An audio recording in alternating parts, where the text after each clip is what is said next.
देखें, हम लोग पढ़ रहे हैं कि वर्ब की जो इंग वाली फॉर्म है ना, इंग वाली फॉर्म, उसका मतलब होता है रहा।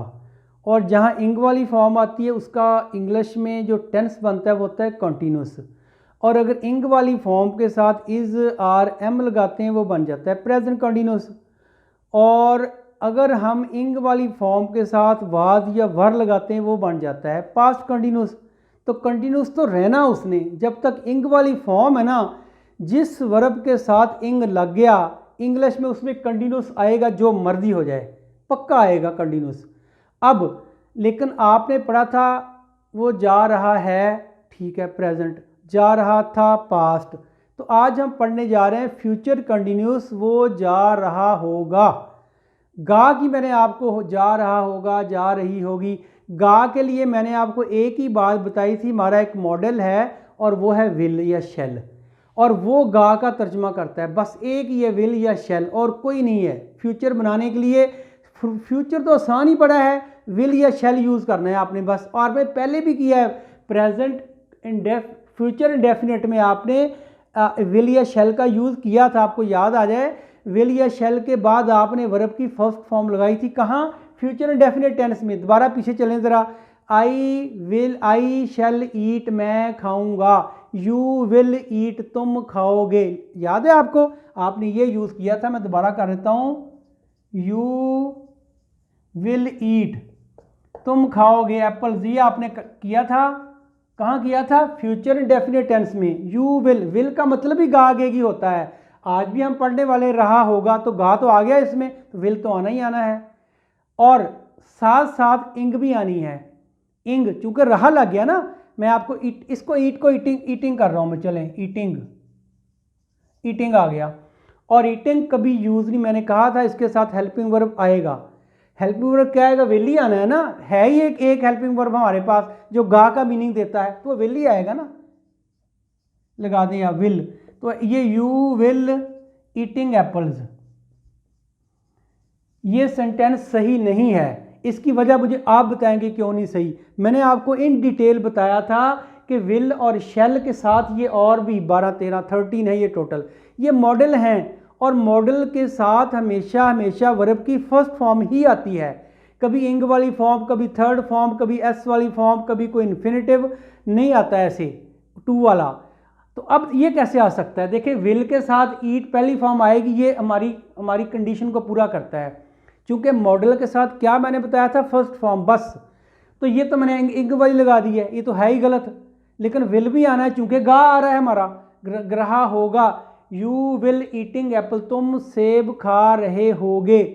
सही है, ये उर्दू में सही है, इंग्लिश में गलत हो गया। गलत इसलिए हो गया, ईटिंग आ गया है। जब ईटिंग आ गया तो विल भी आना है, ईटिंग भी आना है, दोनों आने हैं। ये हो ही नहीं सकता विल ना आए चूंकि फ्यूचर है, ये हो ही नहीं सकता ईटिंग ना आए चूंकि रहा है।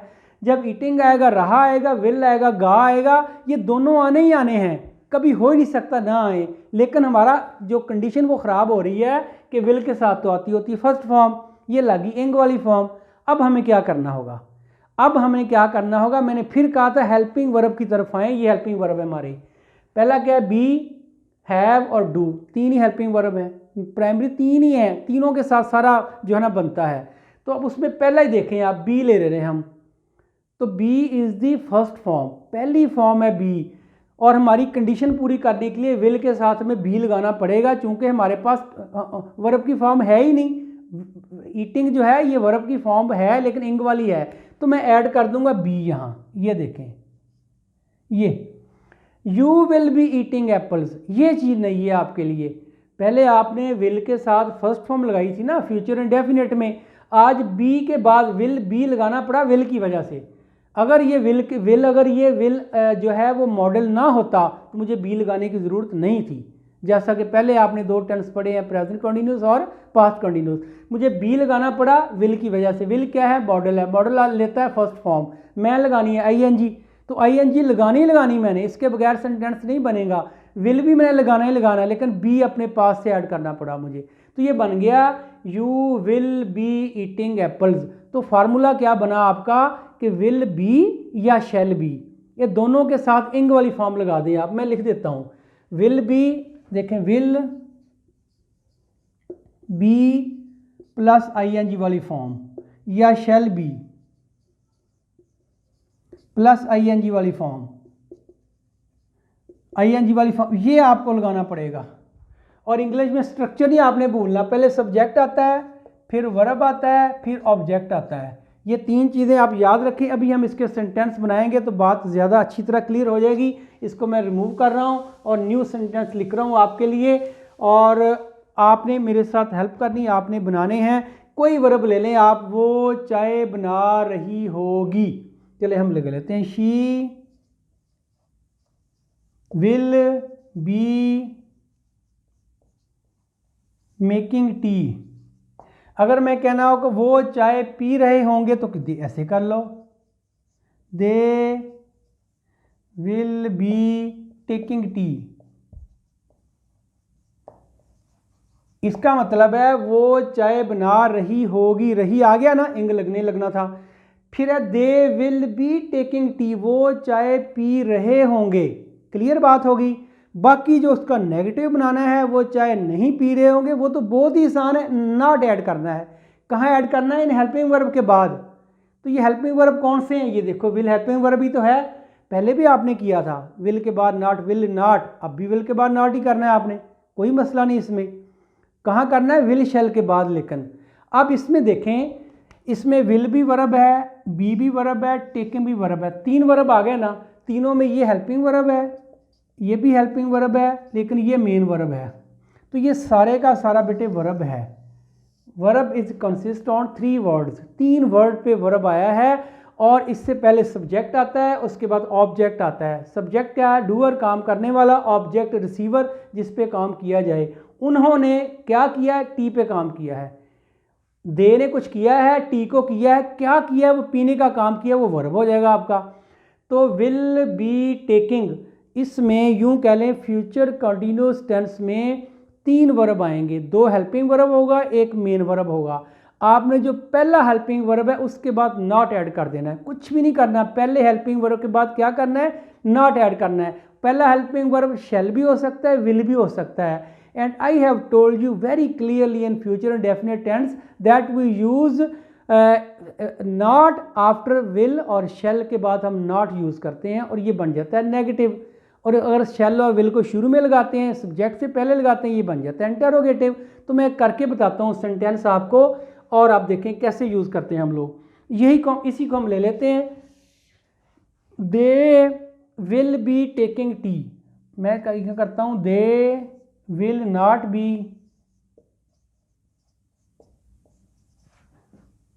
टेकिंग टी, वो चाय नहीं पी रहे होंगे। अच्छा देखें, विल हेल्पिंग वर्ब है, बी भी हेल्पिंग वर्ब है, टेकिंग वर्ब है, मेन वर्ब है। नॉट क्या है? नॉट कहते हैं एडवर्ब ऑफ निगेशन, क्योंकि ये नेगेटिव बनाता है। किसको नेगेटिव बनाता है? वर्ब को। शाबाश, इसलिए एडवर्ब तो कहते हैं adverb of negation. They will not be taking T. अगर आपने बनाना है क्या वो चाय पी रहे होंगे, तो विल को उठा के शुरू में कर दो। यहां लगा रहा हूं मैं, will they B taking T, और साइन ऑफ इंटेरोगेशन भी लगेगा। अगर आपने ये भी कहना है क्या वो चाय नहीं पी रहे होंगे, क्या भी लगाना है, नहीं भी लगाना है, तो नॉट भी लगा रहने दो। नॉट भी लगा देता हूं मैं, will they not be taking tea, sign of interrogation. तो आपने देखा, मैंने एक सेंटेंस से 4 आपको बना के दिखाए हैं।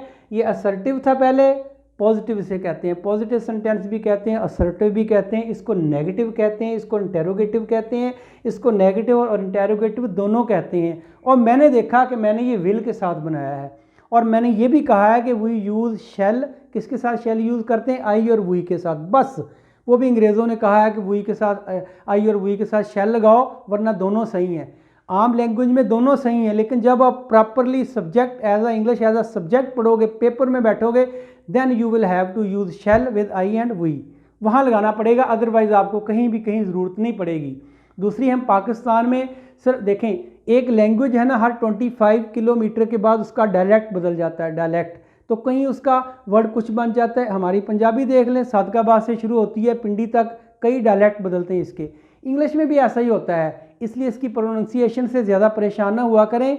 इसमें यूज़ होते हैं, बहुत से वर्ड यूज़ होते हैं, क्योंकि हम पढ़ने में तो ब्रिटिश यूज़ करते हैं लेकिन बोलने में ब्रिटिश नहीं करते हम।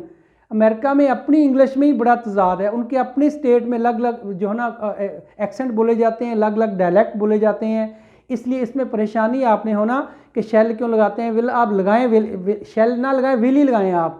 लेकिन शेल आई और वी के साथ आपको पता होना चाहिए कि हम क्यों लगाते हैं, क्योंकि उन्होंने कहा हुआ है कि आई और वी के साथ शेल लगाएं। तो मैं उसका भी एक सेंटेंस आपको करा के दे रहा हूँ।